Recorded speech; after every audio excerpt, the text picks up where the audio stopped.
Galaxy, quand l'IA ne te veut pas du bien, l'IA au service du contrôle fiscal. C'est le sujet de cette nouvelle vidéo de notre chaîne AH Fiscalité et Finance, dans laquelle on va parler intelligence artificielle, mais intelligence artificielle de l'autre côté de la barrière, c'est-à-dire au service du fisc.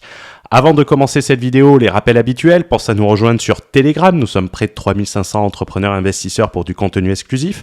Tu peux nous rejoindre également sur Discord pour échanger avec la communauté, poser tes questions ou rejoindre un programme qui est entièrement offert. Tout se trouve dans la description sous la vidéo.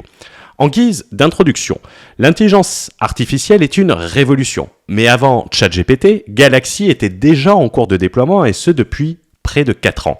En effet, l'administration fiscale française déploie depuis plusieurs années une intelligence artificielle capable de faire le lien entre la masse de données récoltées, car oui, l'administration fiscale reçoit énormément d'informations, son principal problème est de traiter cette information, et cette intelligence artificielle est déployée dans un but précis, cibler parfaitement les incohérences pour cibler au mieux les fraudeurs, rassembler toutes les informations concernant la personne visée et agréger l'ensemble de la data sur une personne ciblée particulièrement pour ne pas la louper.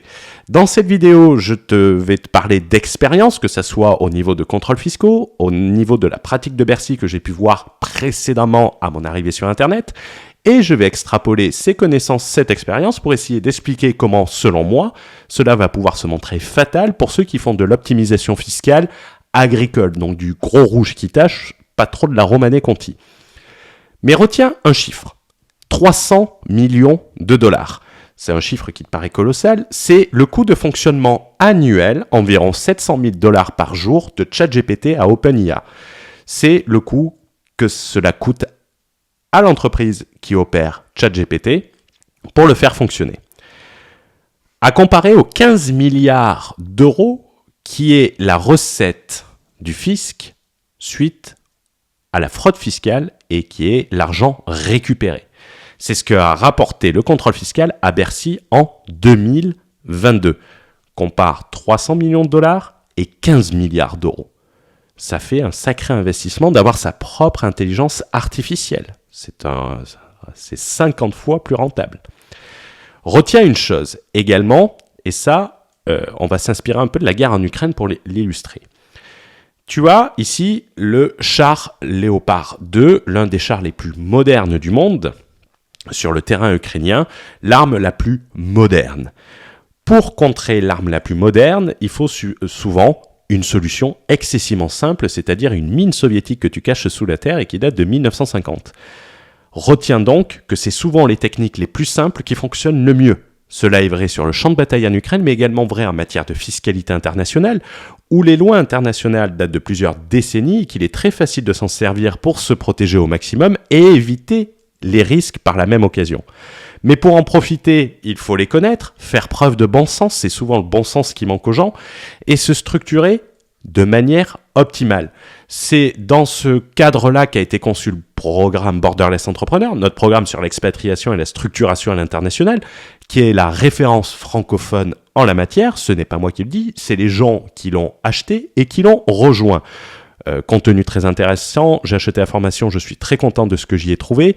C'est un investissement qui en vaut la peine, j'en ai aucun doute. Formation complète, très certainement la meilleure du marché.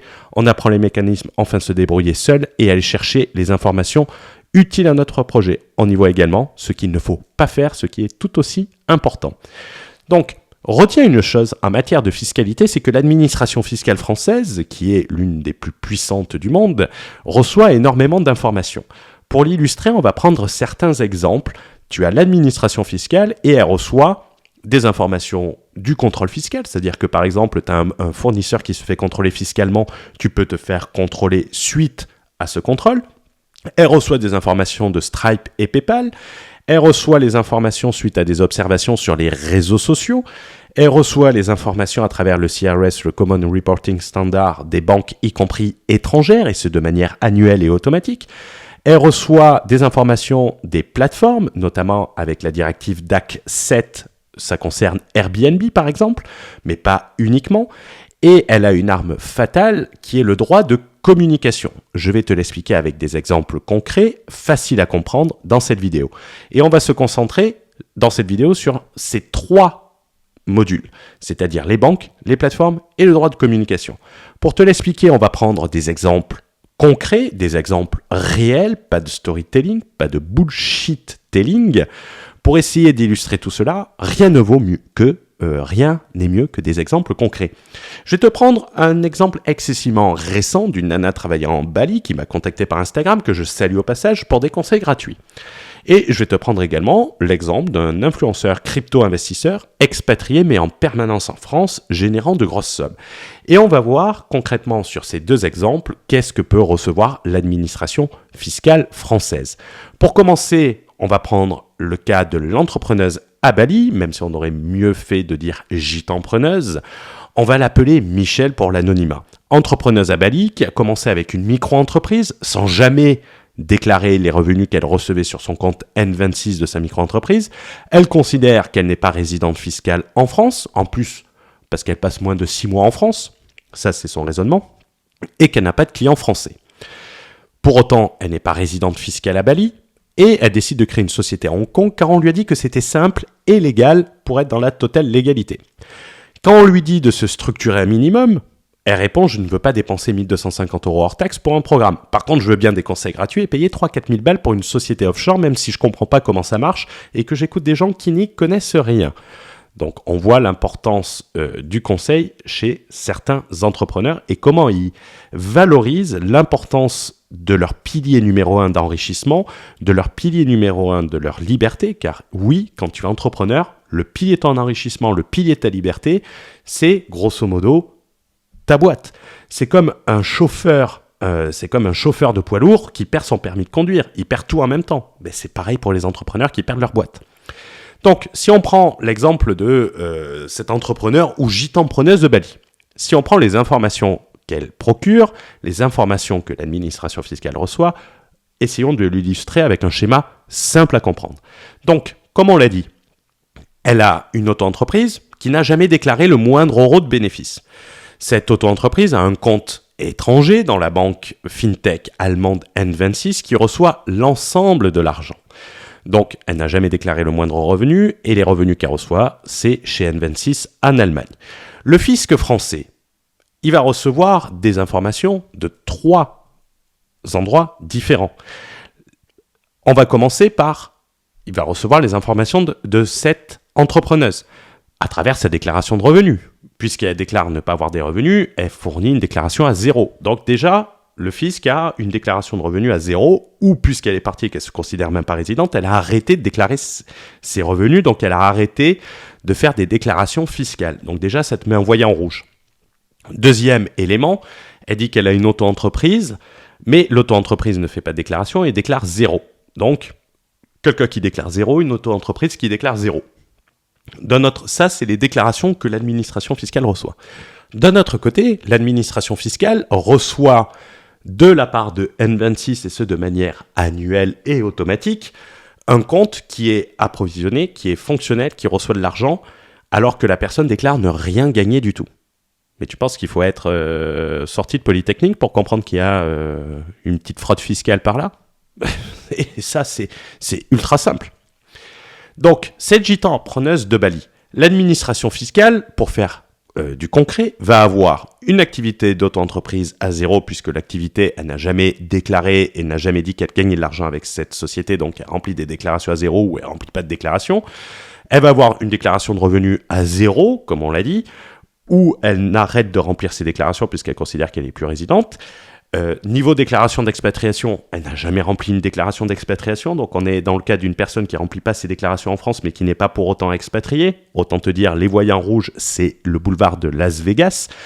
Sans numéro d'identifiant fiscal, sans NIF, sans TIN étranger, N26 ne dispose que de son numéro français. Donc N26 communique l'ensemble des informations de son compte bancaire à l'administration fiscale française, comme toutes les autres banques. C'est pareil avec Revolut, c'est pareil avec toutes les autres banques. Un simple croisement des informations, que ce soit les informations provenant de N26 montrant la perception de revenus, de flux financiers sur un compte bancaire, alors qu'on déclare 0 d'activité, comparé aux déclarations à 0 en France, montre qu'il y a une fraude fiscale. Aucune complexité, ils ont déjà toutes les informations, il n'y a rien à cacher. Quand la personne, lors d'un contrôle, dira « Ouais, mais je suis expatrié », le fisc va lui répondre très facilement « Fournissez-moi votre déclaration fiscale à Bali, puisque vous me dites que vous êtes résidente fiscale à Bali. »« Ah, mais j'ai pas rempli de déclaration, mais je passe moins de 6 mois en France. » Ouais, ben vous êtes toujours résidente fiscale française. Elle n'a rien à fournir, car pas de déclaration à fournir. Ça arrive généralement au bout de plusieurs années, 3-4 ans, et là, c'est du travail réduit en cendres en 3 secondes. Aussi simple que ça. Ce n'est pas jouer avec la peur. Quitte à frauder, autant être un peu difficile à débusquer. Là, c'est grossier, comme je l'ai dit, c'est du gros rouge qui tâche, c'est pas de la Romanée Conti, il n'y a pas de raffinement, il n'y a pas d'ingéniosité. C'est visible comme le nez au milieu d'une figure.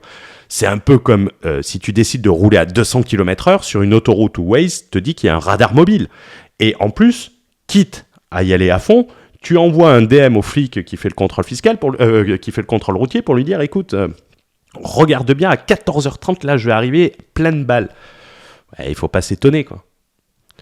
Prenons un cas un peu plus évolué, et on va voir que même face à un cas un peu plus évolué, on va voir que la puissance des outils que dispose la France peut être fatale.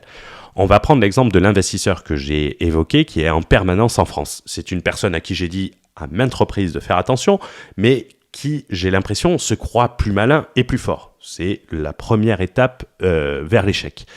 En plus, avec un compte Instagram ouvert de surcroît, compte à son nom. C'est-à-dire que c'est pas difficile à trouver. Limite, mets ta pièce d'identité en story. Ou en story à la une. Cette personne est résidente fiscale dans un pays d'Europe de l'Est. Il a bien une déclaration d'expatriation. Ses comptes bancaires communiquent donc à ce pays d'expatriation, car il a fourni un TIN à ce pays. Il déclare ses revenus dans ce pays, paye les impôts dans ce pays. Donc on est déjà sur quelque chose d'un peu plus évolué que l'exemple numéro 1, beaucoup plus difficile à débusquer que l'exemple numéro 1. Mais soyons concrets, soyons réels, dans le réalisme, pas dans le romantisme. Il est en permanence en France. Il séjourne dans des Airbnb en France. Il dépense avec ses cartes bancaires, même étrangères, en France. Il montre sur les réseaux sociaux qu'il est toujours en France, avec le nom de son Instagram reprenant son nom. Il a une voiture en France avec laquelle il se déplace. Cette voiture est immatriculée à l'étranger, mais par contre, c'est son nom de famille sur la plaque d'immatriculation, ce qui rend la chose très discrète en soi. Donc, essayons de schématiser cette personne. Donc, cette personne a des comptes bancaires qui sont communiqués au pays de résidence fiscale. Donc, ce n'est pas à la France qu'ils sont communiqués. Ces comptes bancaires sont reliés à des cartes de crédit, des cartes de débit, que ce soit Visa ou Mastercard, y compris des cartes crypto comme Binance et tout ça. Sa voiture, elle est immatriculée à l'étranger, donc il n'y a pas de trace en France, mais cependant, s'il y a un problème et si elle est tombée en panne, il va la faire entretenir dans un garage en France. Et il est sur des Airbnb pour se loger et il loue des Airbnb pour lorsqu'il est en France. Airbnb communique au fisc français, mais communique au niveau du loueur, pas du locataire. Que va faire le fisc français dans ce cas-là ?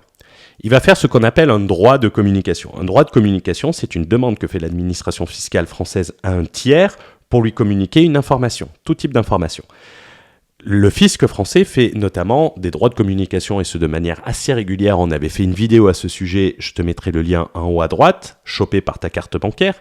Il fait un droit de communication à Visa et Mastercard. À Visa et Mastercard, il va grosso modo leur demander les cartes bancaires étrangères qui ont des dépenses récurrentes en France. C'est comme ça qu'on les identifie. Mastercard et Visa va te sortir un relevé. Ils vont dire, allez, plus de 100 dépenses en France ou plus de 90 jours. Je ne sais pas comment c'est formulé, j'ai jamais travaillé. Mais on l'a vu et c'est pas du mythe, c'est du réel. On l'a vu dans une décision de justice où c'est à travers le droit de communication à Visa ou Mastercard que le fisc avait relevé un compte bancaire à l'étranger. Et je te parle de ça en 2003, donc il y a quasiment 20 ans de mémoire, appartenant à une LLC américaine, au Delaware, en 2003. Donc, ils vont avoir les cartes bancaires. Ensuite, il suffit de faire un droit de communication à l'établissement bancaire pour avoir les relevés.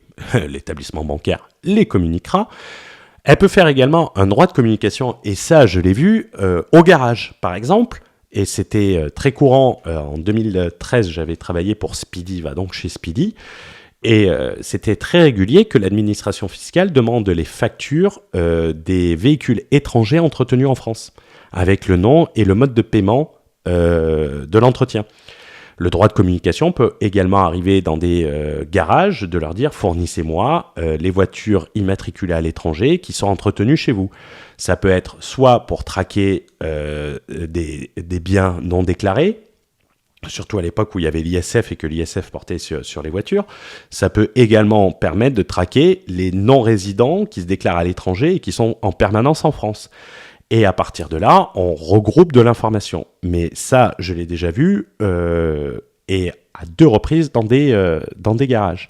Donc, en faisant son entretien de sa voiture étrangère, le garage français va communiquer « Ah, ben j'ai telle personne qui a fait entretenir sa voiture, immatriculée dans ce pays, qui m'a payé avec cette carte. » Et là, on regroupe les informations. Ensuite, le fisc français peut faire un droit de communication à Airbnb pour la location. Me dire, par exemple, « Fournissez-moi toutes les locations faites par Hugo AH en France. » Et là, Airbnb va envoyer tout simplement un dossier, un fichier Excel en disant « Hugo H, il a réservé 270 nuitées en France. » Et là, ça va commencer à devenir un peu difficile. Et toute l'information va être regroupée. Et si le fisc est un peu talentueux, qu'est-ce qu'il va faire ? Il va lui suffire d'aller sur les réseaux sociaux, de vérifier qu'est-ce qu'il va avoir sur les réseaux sociaux. Beaucoup de stories en France, beaucoup de publications en France. Et là, qu'est-ce que fait le fisc ? Il peut faire également un droit de communication à Instagram. Fournissez-moi l'adresse IP, des uploads, des points de connexion. Et à ce moment-là, Instagram va lui fournir. Vous pensez que c'est de l'américanisme et que c'est du James Bond, mais c'est réellement comme ça que ça se passe. Il n'est de si bonne compagnie qui ne se quitte, donc il va être temps pour moi de conclure sur cette vidéo. Et si vous voulez qu'on rentre plus dans le détail, n'hésitez pas à le mettre dans les commentaires. Faire n'importe quoi aujourd'hui est strictement suicidaire. Avant, l'administration fiscale avait tellement d'informations qu'elle était submergée par l'information. C'est-à-dire qu'en fait, elle avait de l'information, mais elle n'arrivait pas à la traiter. Trop d'informations tue l'information. D'ailleurs, submerger d'informations un contrôleur fiscal est une technique de contrôle fiscal. C'est-à-dire que lorsque tu es dans ta boîte et que tu as un contrôleur fiscal qui vient dans ta boîte, tu le submerges d'informations, tu lui donnes tous les documents, comme ça, en fait, tu noies le poisson et tu le noies dans de l'information. C'est la même pratique lorsque tu as un procès, tu envoies toutes les informations pour noyer l'information à la personne en face. Aujourd'hui, vous avez vu la puissance de l'IA. Vous le voyez tous les jours si vous utilisez ChatGPT. Tout le monde est en extase devant. Pensez juste que l'administration a aussi l'intelligence artificielle pour analyser tout, rassembler toutes les informations et faire des règles, faire un prompt pour trouver les illogismes. Encore plus aujourd'hui que hier, il faut être ingénieux, il faut faire attention, faire preuve de bon sens et se croire plus malin entraînera rapidement un retour à la réalité dont tu n'as pas envie. Ce n'est pas jouer sur la peur. C'est vraiment te prévenir. Vaut mieux prévenir que guérir. Si tu n'écoutes pas, tu te souviendras dans ta tête de cette petite voix. C'est ce que j'ai dit à la personne sur Instagram. Je lui ai dit, et en concret et en toute transparence, j'ai dit, tu te souviendras sans doute de cette discussion, mais le jour où tu t'en souviendras, tu regretteras de ne pas l'avoir écouté. Quitte à jouer, ne soyez pas aussi grossier que ça. C'est terminé, le gros rouge qui tâche. Je vous souhaite une bonne journée, je vous souhaite une bonne soirée. On se retrouve ce week-end pour un vlog dans lequel je vais expliquer comment j'ai perdu 250 000 € par mon incompétence.